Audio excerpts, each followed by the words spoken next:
Yeah. Woo!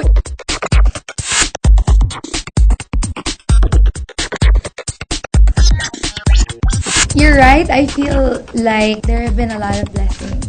But at the end of the day, you come home to your room alone. And, are you doing this for yourself or are you doing it for something bigger than you?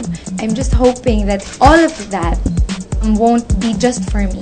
Somehow I'm able to share it along the way. That's my biggest prayer, is that every step of the way, every accomplishment, every failure will serve someone else.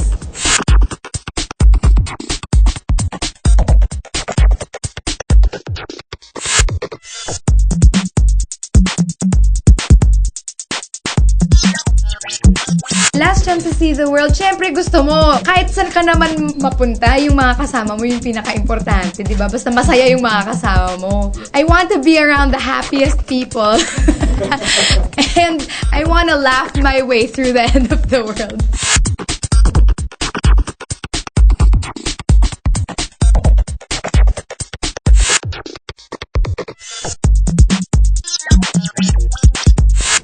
Honestly, ito promise, underwater. I'm a diver, scuba diver, and that's my alone time.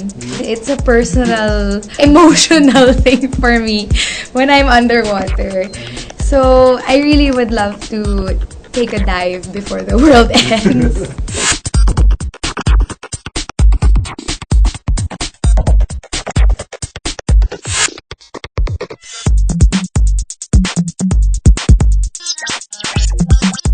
I would have probably wanted to work for a travel and lifestyle channel or write as a travel journalist for them.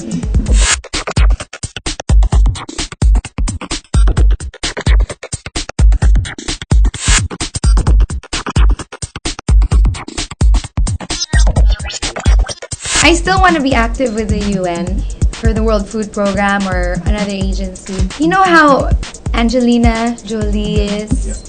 Nah, she still gets to travel all over, but she knows her priorities and she brings her kids along everywhere she goes. That's probably what I'd want for myself too.